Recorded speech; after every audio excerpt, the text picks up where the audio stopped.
Good afternoon, everyone. This is Joanne Chestnut, aka Joy Chestnut, coming to you from my home to yours.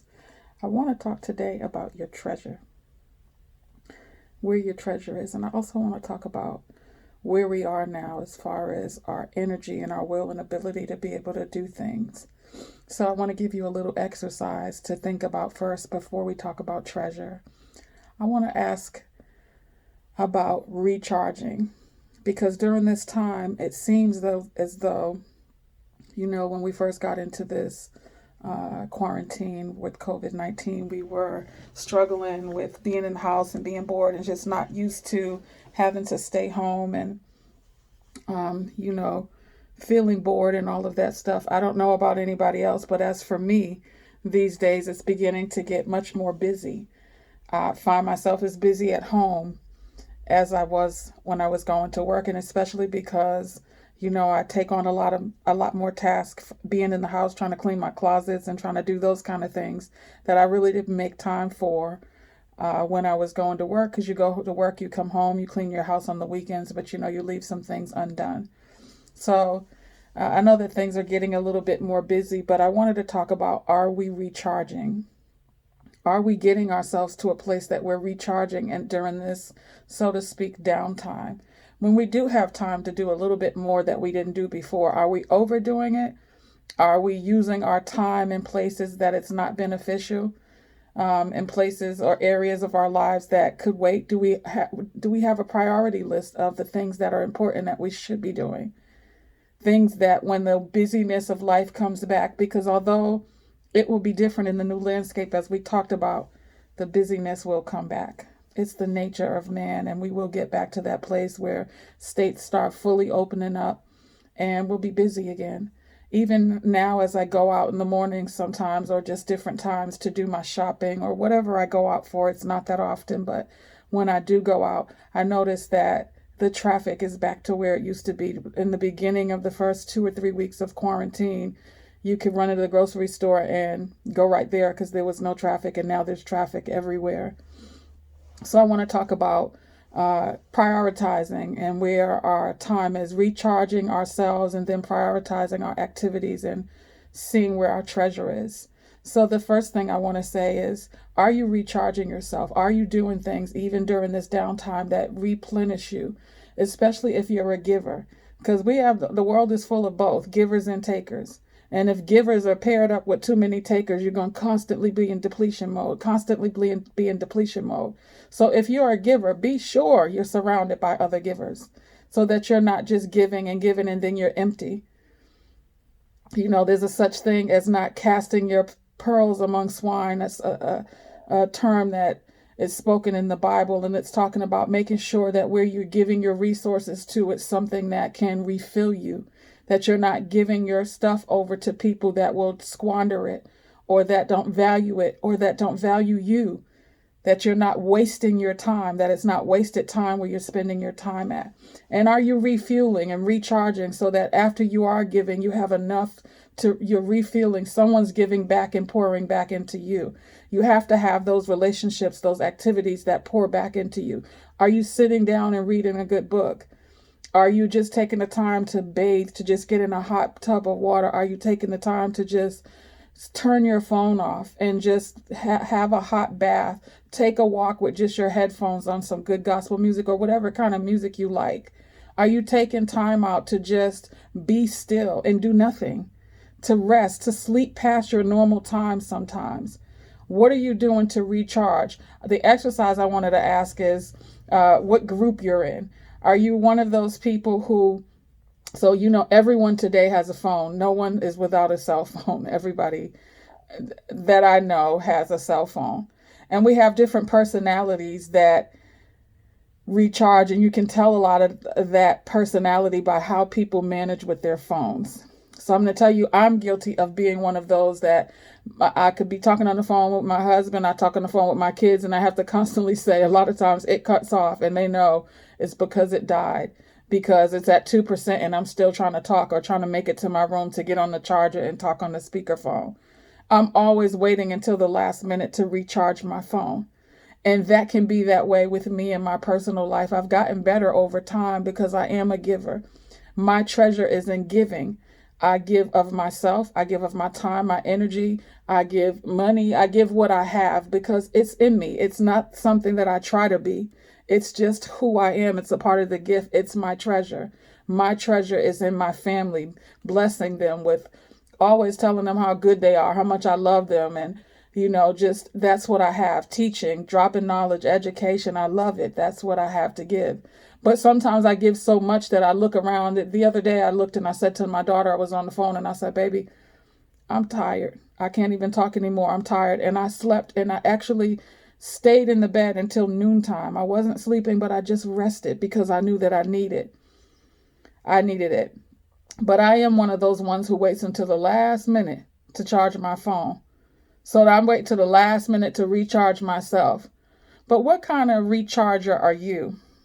Do you charge your phone when it's at 75%? So I know lots of people who charge their phone at 75%. My husband is one of them. From the time you get in his car, he's got his phone on the charger and he's asking you, do you need a charge? And if you say, well, no, it's on 75%, he just charge it anyway. He don't believe in running out of that charge. He don't believe in running out of gas. I'm the same way with gas. My needle can be on E and then I realize that I have to get gas. And it's actually a personality type. And the funny thing is, I seem to be more productive sometimes when I'm at a deadline. When I have too much time, I seem to procrastinate a little bit. So it's something that I'm working on and managing my time a little bit better so that I'm not going to the brink of things. But what about those of you who charge your phone at 75%? How do you recharge yourself? Those who charge at 50%, do you recharge yourself at 50%? Is your phone more important than you? For those of you who charge your phone at 20%, and then for those of you who are like me, who recharge your phone 15% and less, let's do something different in this season. Let's begin to recharge ourselves. And let's start with the little thing like our phones, like our gas tank. Let's not wait until we get on empty when we're close to empty. Because as we've seen, coronavirus came and caught us so off guard. What if we would have had a crisis in gas and we're one of those people who don't charge? What about all the crises with storms and stuff and the lights and the utilities go off and then we have those uncharged phones that we can't even make a phone call? Let's begin to recharge our lives, starting with those small devices like your phone, like your gas tank. Refuel yourself so that you have what it takes and you have what you need when it's time to jump up and move forward. If something was to happen right now, you have what you need. You were filled up. You hadn't given all yourself to everything and everyone else to where there's nothing else for you to give. If that perfect position or opportunity came right now, that you're prepared. I commonly say to my daughter, where preparation and opportunity meet, that's where success comes. I've been saying that to her for a long time. You prepare enough, the opportunity will come and you'll be successful because you've been waiting. You've been preparing yourself for that day and that time. Don't get distracted. So let's begin to prepare by making sure that we're refueled, that we're around people who fill us back up if we give a lot. I was speaking with one of my daughters. Actually, I talk about them a lot because my gifts start with my family.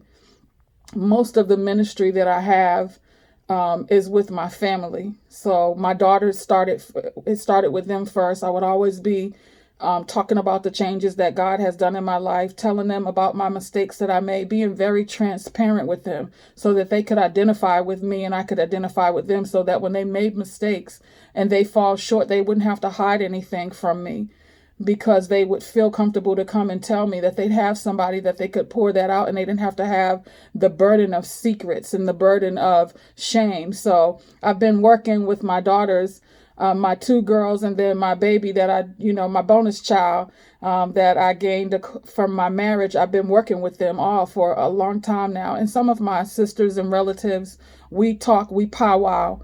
I give, they give, we give back and forth, but I pour out to them, and they have been the start of my ministry. And and it's not a religious ministry, because I don't want to be the person who's talking about Bible so much and so religious that I'm no earthly good. I want to make sure that I'm spiritual and being connected to my spirit person and helping other people connect to their spirit person and not getting tied up in religion. because people have different beliefs about what God and who God is. And you just have to help them find their way to that. God does the rest. So that's where a lot of my treasures, and I've been talking to them, and they tell me little things. Yesterday, my middle child said, "Ma, you the GOAT." And my job, I might not do the best job all the time. Sometimes my manager comes back and says, "This is not right. You need to do this way," or "That's not right. You need to do it." I'm in school, as we talked about, in my doctorate program, and my second to last class. I have one more class after this one, and I've turned that project in several times, and they keep coming back saying, "This is wrong. That's wrong." Oh, it's frustrating. But you know what? The value of my girls telling me that I'm getting it right, that not because I'm so great, but because what I'm sowing into their lives makes them great, because they feel capable of doing anything. They feel like they have the tools to overcome things that come against them. And that's worth its weight in gold for me, man. Yes. When I tell you, yeah, bring out that tongue for me, because when I think about it, that's where my treasure is. In my family, I love it. And I've always loved it. I hadn't always been able to do it because I was in the way of, my personality was in the way sometimes. So sometimes my family couldn't see the love I had for them because that passion looked like something else. But I praise the Lord that passion looks like what it is now. It's passion and love. So I get to speak life into my family, sisters, brothers, nieces, nephews, cousins, husbands, relatives. Those who know me know I'm not going to steer them wrong. And that's actually one of the things my daughter said to me. She said, "You know what, Ma, anything you tell me, I hold on to it because I know you're not going to steer me wrong." So I want to read a little scripture, as you know that I commonly do every week. I am coming out of Matthew, and I am reading in Matthew 6, and this is verse 19. It says, "Treasures in heaven. Do not store up for yourself treasures on earth, where moths and vermin destroy, and where thieves break in and steal. But store up for yourselves treasures in heaven, where moths and vermin do not destroy, and where thieves do not break in and steal. For where your treasure is, there your heart will be also. The eye is the lamp of the body. If your eyes are healthy, your whole body will be full of light. But if your eyes are unhealthy, your whole body will be full of darkness. If then the light within you is darkness, how great is that darkness?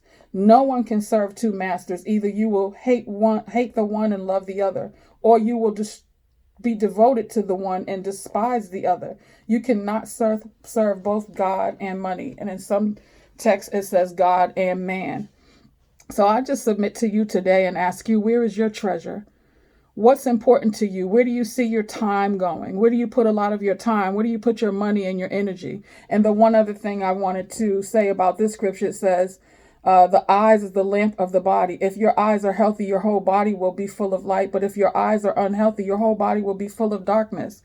And I really want to touch bases on that because a lot of people know me and they know certain things I won't listen to. I remember my mom told one of my cousins before, who was about to call me with some gossip. She told her, "You better not call her with that because she ain't going to go for it." So you got to be, careful of what you let into your eye gates. Your eyes are the windows and the pathway to your soul. Into that part of you that motivates your behavior and your thought process. Your ear gates, which you allow yourself to hear. I don't even watch movies that are too scary, especially movies about demonic forces. Oh, HE double hockey sticks to the no. I don't, because I don't need that going in my system. That's why my Facebook page is blocked, that I don't let people post stuff, because I know about the violence and stuff, and I can read and take that in on my own time, but I don't want people sending that stuff to me over and over again. Even certain times of the news, I turn it off. When I'm fasting, I don't do Facebook. I've done Facebook more now in this quarantine than I've ever done, because it's a way of communication. And that's the best way we have right now, besides the telephone, without risking our safety. But be mindful of what you let go into your ear and your eye gates, even people that you talk to on a regular basis. Make sure nobody's spoon feeding you just negativity, just garbage. Put a stop to it. If you catch yourself doing it, put a stop to it. If you don't have friends that say, "Listen, sis, listen, babe, Don't be so negative, because sometimes we need people to bring us to that. We just need it, because we will get trapped up in the world. The world will choke you out, right, with all the stuff going on. But make sure that you're letting good stuff in. And let's look and see how you recharge, refuel yourself, and make sure that you're getting what you need to keep pouring it out to others. And go and look and see where your treasures are. And if they're not in the right place, put them in perspective. Put your time into what's important. Start planning your life from backwards. Ask yourself, what do I want the end to look like? And then work from that so you can get to that end place.